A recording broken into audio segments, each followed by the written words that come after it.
Escala en París, Braulio Moro. Bienvenidos a Escala en París, una emisión de Radio Francia Internacional en colaboración con la televisión France 24 en español, en la que, como cada semana, damos la palabra a personas del mundo de las ciencias, las artes, la cultura, la política y, claro está, de la sociedad civil. Los argentinos eligieron este domingo 19 de noviembre al liberal economista de ultraderecha Javier Milei presidente del país.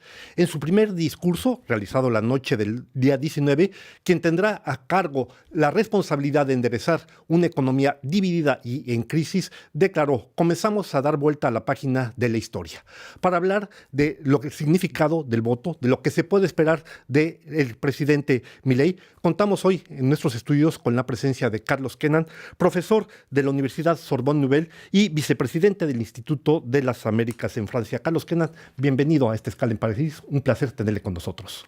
El placer es mío, muchas gracias, Braulio. Carlos, los resultados son evidentes, que el presidente Milei ha sacado 11 puntos de ventaja con respecto a su rival, el actual ministro de Economía, Massa.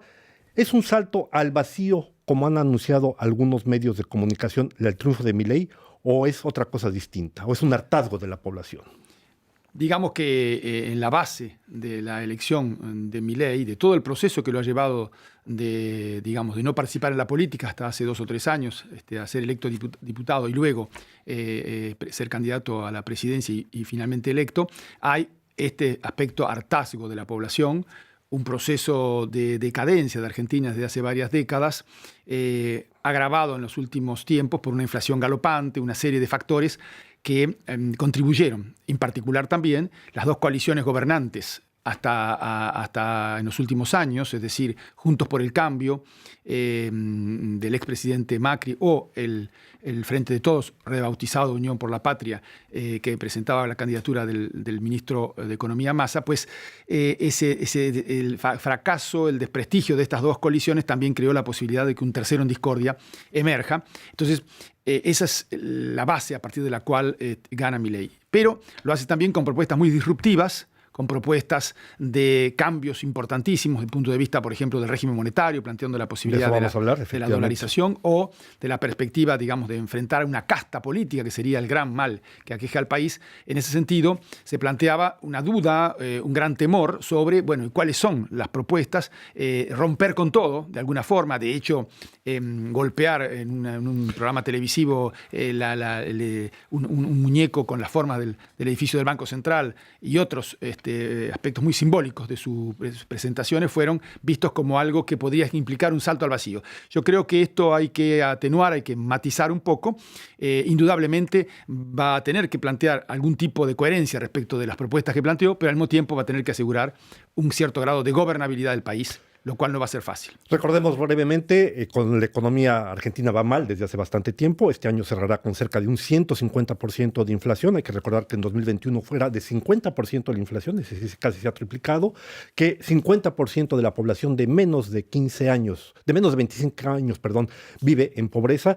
Y sobre todo, también hay que este año la economía terminará con un crecimiento negativo. Usted lo dice, hay un hartazgo de la población. Usted realizó preparó un artículo en agosto pasado, precisamente, que se llamaba La incógnita Milei. Pero mi pregunta, Carlos, sería: ¿es solo el hartazgo o también hay una especie de adhesión al discurso ideológico de Milei cuando dice no más Estado, todo tiene que ser la libertad absoluta para el individuo?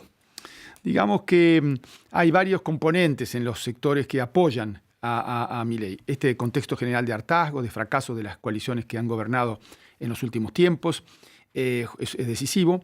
Y hay un aspecto doctrinario. Él dice inspirarse en la escuela austríaca de economía ultraliberal y muy favorable a limitar a la mínima expresión posible la presencia del Estado. Pero yo creo que no hay una adhesión plena a esos principios. Más bien es el aspecto hartazgo, las características del personaje. Un componente, por ejemplo, han sido los jóvenes que ingresan a la vida política y que votan por primera vez y que ven en este caso un personaje disruptivo, que tiene aspectos de rockero, de ciertas características. Hay una parte también que le aportó en la segunda vuelta el electorado del expresidente Macri, del Juntos por el Cambio, que decidió, el tercero en la elección presidencial, la primera vuelta, adherir o sostener a Milei, que le aporta también un componente antiperonista, llamémosle, en los clivages políticos de Argentina. Es decir, que hay varios factores que convergen. Hay también una modalidad muy interesante de utilizar los medios de comunicación, formas de comunicación, mejor dicho, novedosas a través de las redes. Se ha dicho mucho que es un candidato no que utilizó las redes, sino que emergió de las redes, que además se hizo conocido por participar en programas como polemista, en programas de televisión. Ahí hay una cierta similitud con Trump. Es decir, esos ingredientes están, pero al mismo tiempo hay un hecho ideológico. Nadie puede desconocer que está próximo a esta corriente de extrema derecha que ha emergido en el mundo occidental y que expresan Trump o Bolsonaro también. Entre otros, y no es gratuito que hayan sido los primeros en felicitarlo. Precisamente, Carlos, entre las propuestas que Milei avanzó y que precisamente tienen que ver con la situación económica, está la reducción de hasta 15 puntos del gasto público, del Producto Interno Bruto, desaparecer 10 de los 18 ministerios. Se volvió viral aquel famoso video donde se le veía arrancando los titulares de algunos de los ministerios, el de la mujer, el de la educación, etcétera. ¿Hasta qué punto puede ir en ese terreno? Es seguro que va a haber ajustes de ministerios, pero ¿hasta dónde puede haber una reducción tan fuerte del gasto público como la que nos está proponiendo el señor Milei? Bueno, efectivamente, un punto que señalas es importante. Cualquiera hubiese sido el presidente, incluso Massa, venía un periodo de ajustes en Argentina, de sinceramiento de variables, de finalización de este periodo, de esta situación de múltiples tipos de cambio y de controles.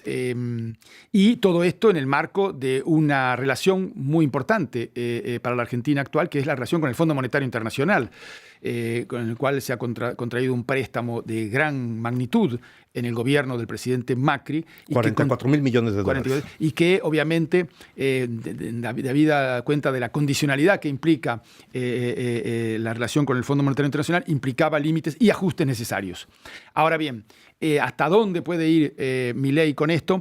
Bueno, efectivamente, el eliminar ministerios y hacer el ajuste que lo paguen los políticos, como ha planteado en sus discursos Milei, es insuficiente. 15 puntos del producto implica mucho más que eso, y ahí se va a plantear una primera gran dificultad para Milei, es cómo hacer pasar esto, habida cuenta de que hay una paradoja también en la situación política y económica, social de Argentina, es que Milei arrasa en las elecciones presidenciales, con esta diferencia de 11 puntos que mencionabas al comienzo, pero no tiene poder territorial.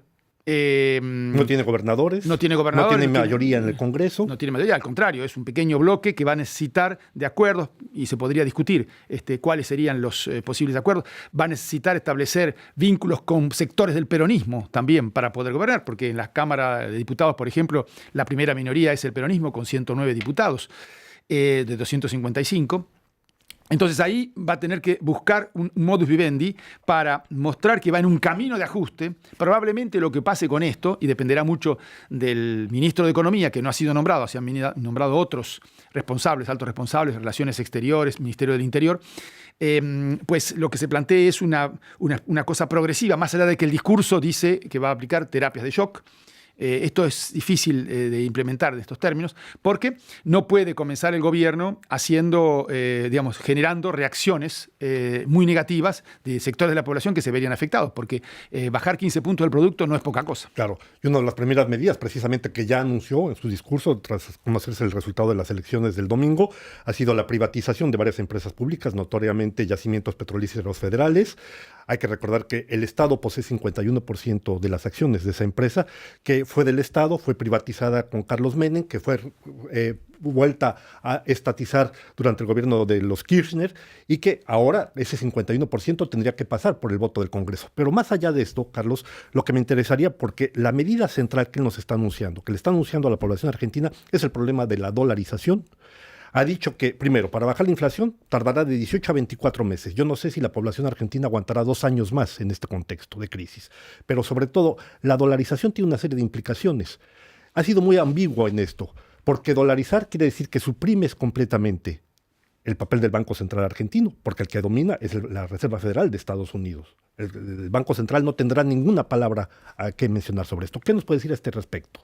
Bueno, efectivamente, en el discurso de base de Milei, que además de las formas, los mecanismos de comunicación, las formas de comunicación, planteó en cuanto al contenido dos o tres ideas centrales. Terminar con la casta política, terminar con la moneda nacional que supuestamente esta casta política utiliza para robar al pueblo.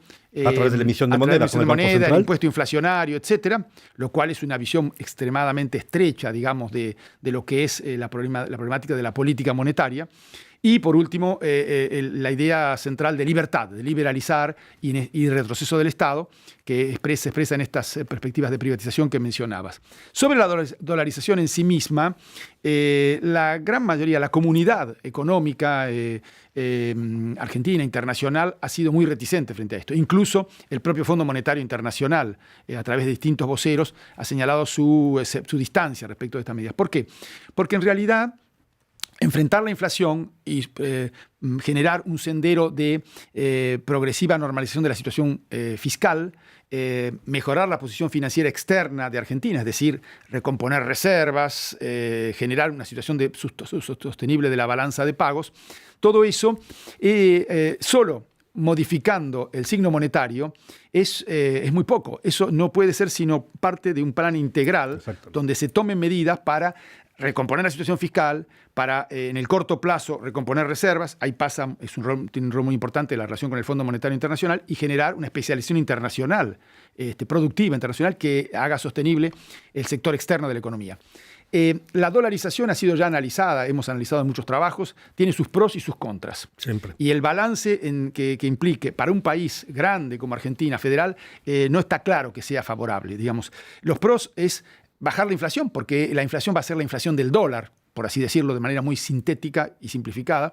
Por otro lado, va a implicar disminuir algunos riesgos, el riesgo de cambio, porque no habrá más moneda nacional ni problemática del tipo de cambio, pero uno se corta el brazo de alguna manera, es decir, no tiene más política monetaria, y esto, ni de cambio, ni cambiaria, y esto es muy, muy problemático porque Argentina es un país grande, que no es sincrónico su ciclo económico con el ciclo de Estados Unidos, entonces puede necesitar una política monetaria de expansión, por ejemplo, para sostener la actividad económica, y en ese momento, por otras razones, Estados Unidos estaría de alguna manera llevando adelante políticas restrictivas, por otras razones. Entonces, en América Central, por ejemplo, hay mejor posibilidad para que los factores negativos sean atenuados, porque los países como El Salvador o Panamá, que han dolarizado, tienen ciclos más sincronizados con el ciclo económico de Estados Unidos. Pues Javier Milei asumirá su cargo el próximo 10 de diciembre, 4 años de presidencia. Vamos a ver qué se puede sacar de ese gobierno.